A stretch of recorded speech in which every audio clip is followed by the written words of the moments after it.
This broadcast is inappropriate for all ages right here on #WeAreMovieClub. Weird Movie Club! I am Cameron. Apparently my voice does not work in all the aspects I would expect, but I did just spend like an hour locked outside, so that's why we're doing this now instead of later, or when we should have earlier. That's the word for the before times. We can close that out. We can close that out. We can close that out. I almost forgot this was the thing, but we do have the Scary Movie Squad viewing at 9 p.m. Eastern, so I've got to do that, especially since I've got to do a little bit of prep for that, since I'm both hosting the Rabbitcast and the stream. And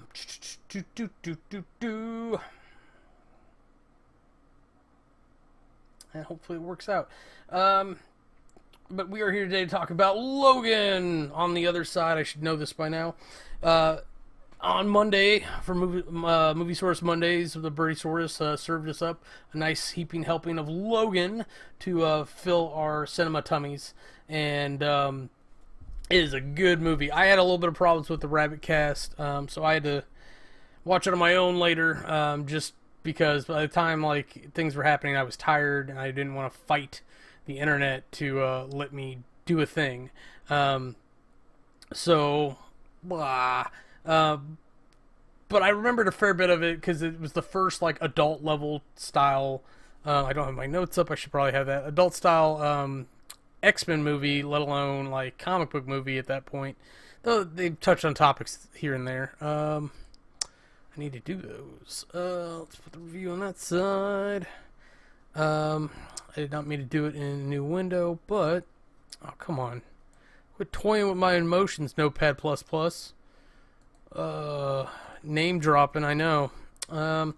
Okay, so live action comic movie. My favorite part of this was just Logan yelling at Charles, like, Charles, did you take your damn pills? It was like they were an old married couple, and it was awesome.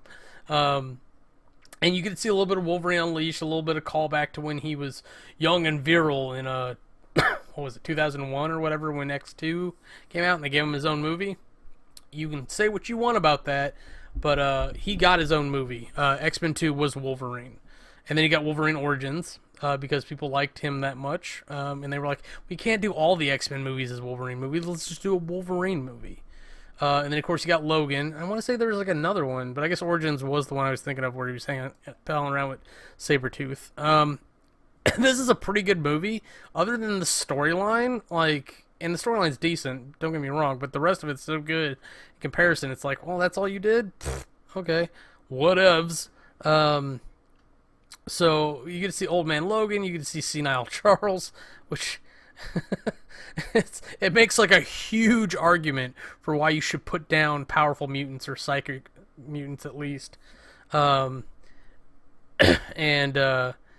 It's ridiculous. So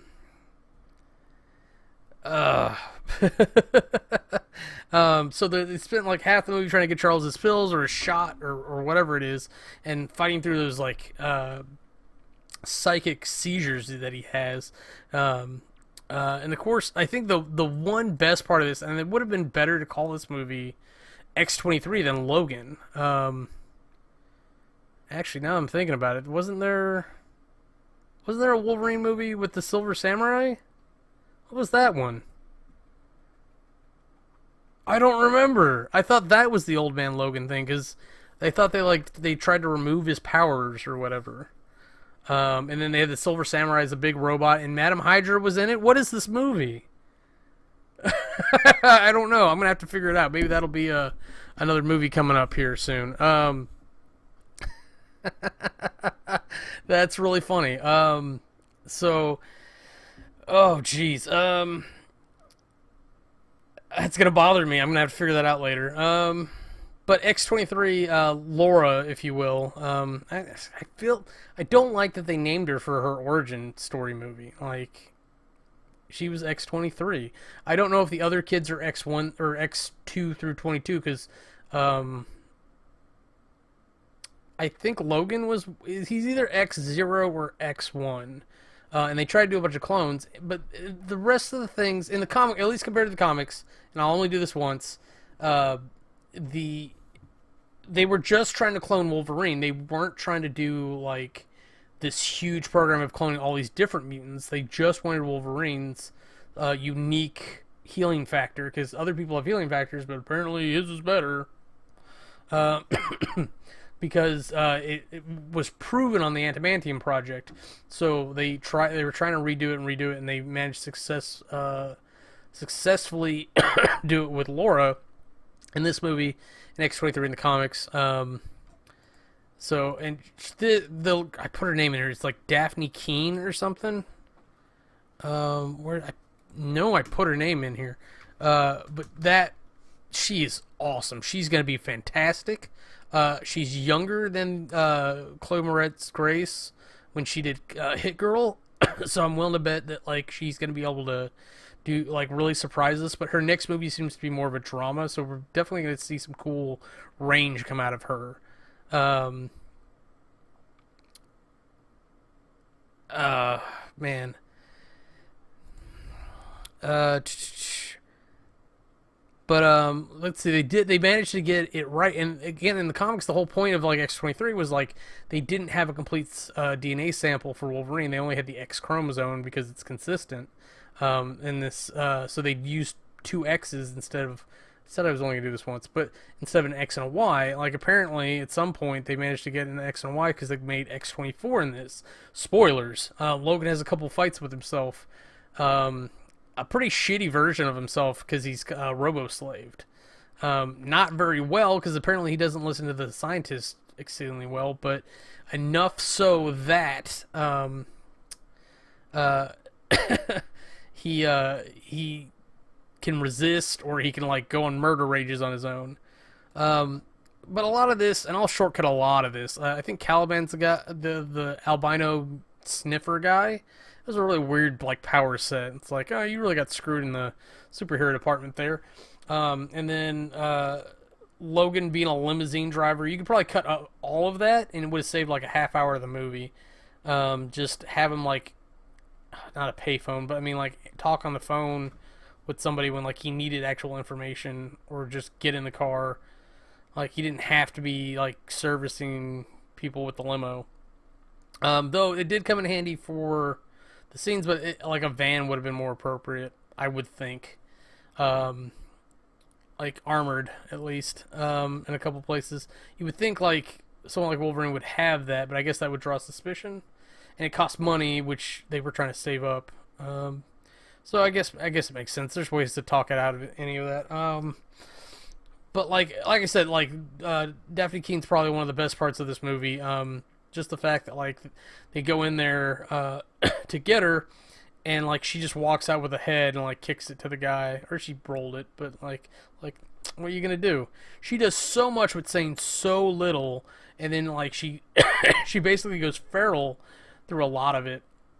She's just screaming and raging, and it's really cool to see that, and like to see Wolverine see that, he'd be like, "Fuck, she's as angry as I am." It always throws me off because Jackman's just taller than I imagine Wolverine, but it's okay. Like seeing the two of them fight together was really cool. Like I don't know why we had the scene where Charles had to pee. I guess it was supposed to be for levity, but like it just created like a weird opportunity for more padded runtime. Like it really didn't the whole scene at the gas station didn't really add anything other than demonstrating like Laura left on her own isn't going to be that great a person, because she's barely a person as it is. And then like you could see that like Wolverine's really still not that great a person either. Yeah, so after a couple of fights like with the all bullet ridden, it's so funny like how he treats that thing. It's just they get rid of that. They get that cool Jeep. And the movie almost shifts. It almost becomes another movie at that point. After the hotel, I'm sorry, because like he does that seizure where like even Laura's trying to like crawl to him. I don't know what she was gonna do when she got to Charles. Like maybe she was gonna kill him and be done with it.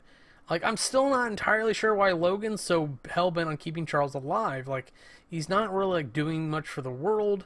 I know Logan has limited value on what it is, and like he struggles with doing the right thing, but he ultimately does the right thing, and he's not really a pansy about it. So like I can't imagine him being like, okay, Charles, it's probably time. Like we can't keep doing this. Or you would think like Xavier would just like psychically kill himself, be like, oh, there's nothing you can do to stop me. Orange Monkey Eagle. So, fuck, I felt so bad for the people at the farmhouse. Like, not only, like, and then that albino, like, grenading himself. I'm still not sure why he didn't, like, throw him towards the people. He just kind of dropped him in his own cell. So, like, they couldn't get to him, I guess. But he was tired of living. So maybe that was supposed to be a foreshadowing of things. But, I don't know. Like, there was a really cool scene where the guy who owns the little ranch or whatever, like his X-24 just rips that family apart like paper. He like puts a bunch of bullets in him, or he hits him with the truck, which puts him onto some spikes on a tractor thing, and then he shoots him a bunch with a shotgun, and then he turns it on Logan, and then it's empty, and then he falls dead because he's just like, well, I did everything I meant to do, because he was on borrowed time as it was. And at this point, like, Laura, sorry, I have a bullshit moment that I marked here. Like, Laura's all trussed up, right? Like, she's got her hands and feet, in, like, some kind of, I don't know, I'm gonna call it steel, because if it's adamantium, then it wouldn't matter, but, and Wolverine just kind of does one of these, and, like, it's gone, but that's not how anything works in physics. Like, you still have to hit it hard enough to tear through it. And it's one of the reasons, like, Wolverine, like, is known kind of, like, for growling so much is because these claws friggin' hurt. Like, as he's slicing through it, Newton's third law of motion, or force, or whatever you want to call it, for each action, there's an equal and opposite reaction. So if I'm pushing on this finger, that means that this finger is also pushing back on that finger. So it works the same way. So he's still got to hit that hard enough, and he can't do that with, like, in the car while he's driving without killing her, or actually getting through it. They're not magic blades. Like, someone really slipped up there for like fact checking that scene. And it's not like they don't do things like that. And I'll use a Fox movie as an example. There is a scene with Magneto, where Magneto manages to stop some rounds while they're in the air, or he manages to fire them. I can't remember which, but the point is that the rounds are made of like a special casing or whatnot that is actually magnetic.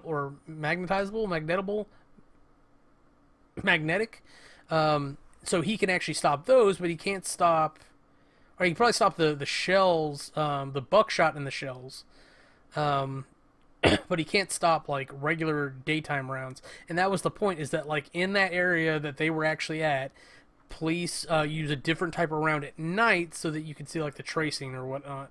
So they're not just firing blind into the night, which makes sense. But you would think like they just use that ammo all the time. But apparently magnets can stop it, so you don't do that. I don't know what the point is there. But my point is that like people actually do go and fact check things like this for the movie. It's part of the process of making a movie and putting all this money into it.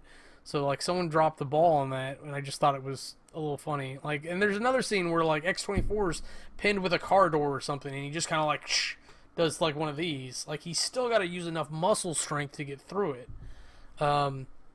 Yeah, you can make the argument that the adamantium being harder and honed to the right sharpness could still cut it, but you still got to put pressure. Just because you have a diamond bit drill does not mean that it just pushes through the rock. You still have to like spin it and all that to cause the friction.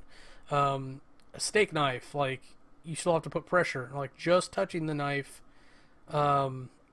near it doesn't actually do it. You still got to put enough force in. And as you graduate to harder and harder metals and whatnot against the steak knife, it'll take more pressure to cut through. It's just kind of weird.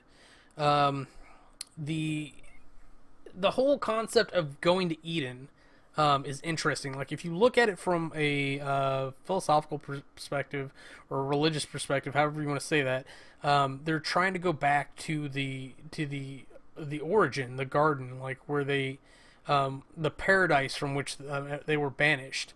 Which is it's just kind of interesting. It's like not only are these children who have never been there before, but it's kind of like supposed to be like a slap in the face to God as well. It's like despite all the odds on everything, we're gonna get here and we're gonna have paradise again, and we're gonna be safe and happy and all this, all their little goals. But of course, they wait too long, and the soldier guys catch up to them.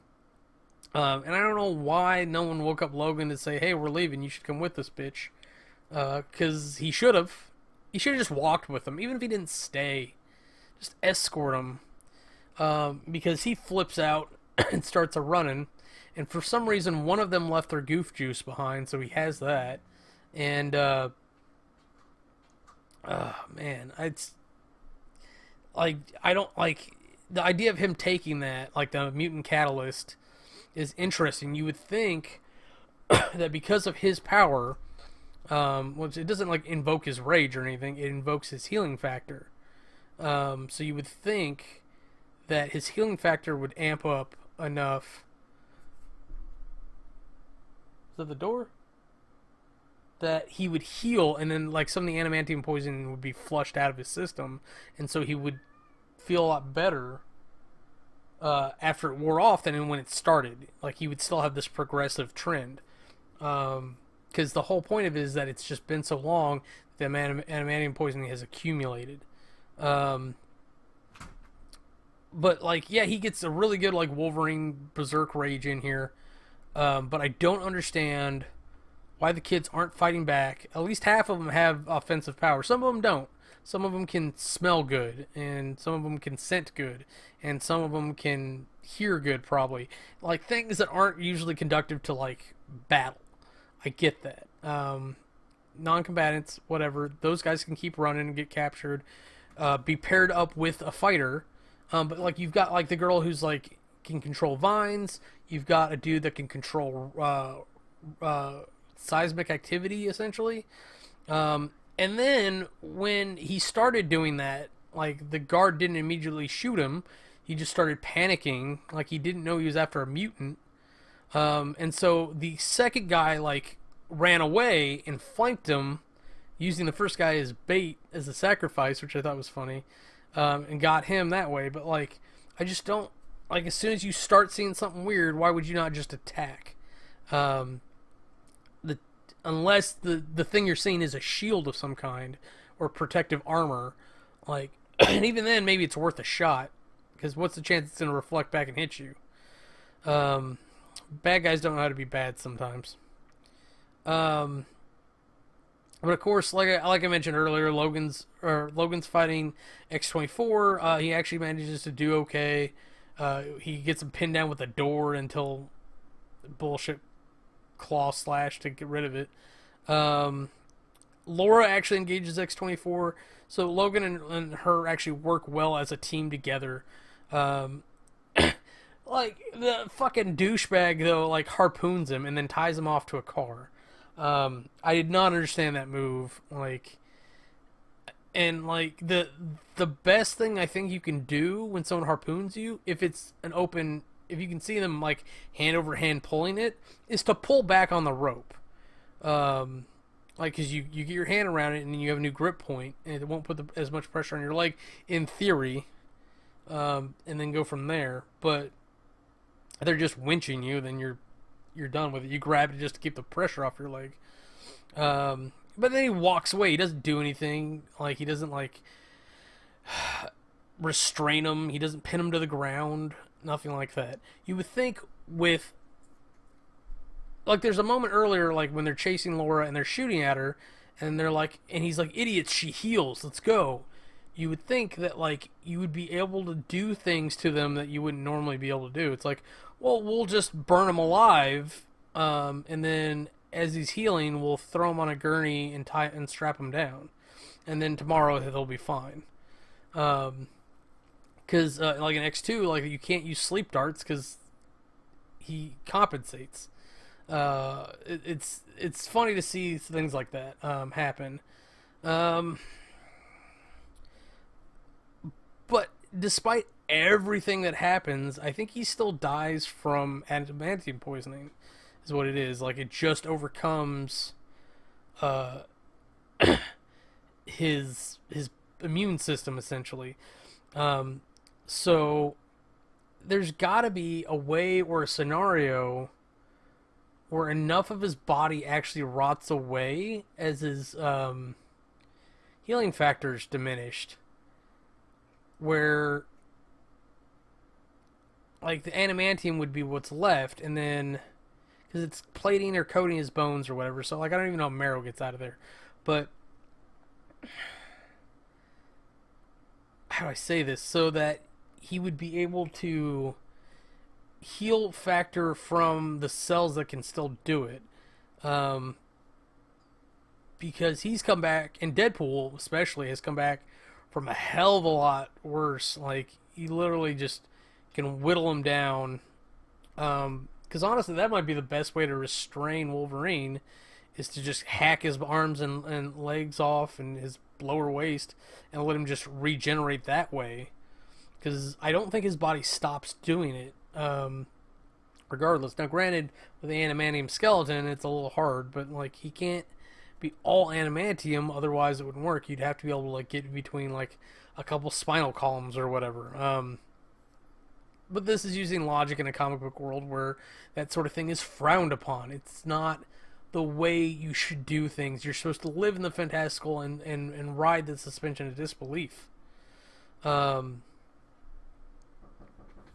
Okay, and I gotta go get that pizza. So thank you for watching and talking to Logan about me. This has been Weird Movie Club. Thanks. If you want to see anything else we're up to, go ahead and click the annotations and they'll take you to our other channels. Thanks for watching.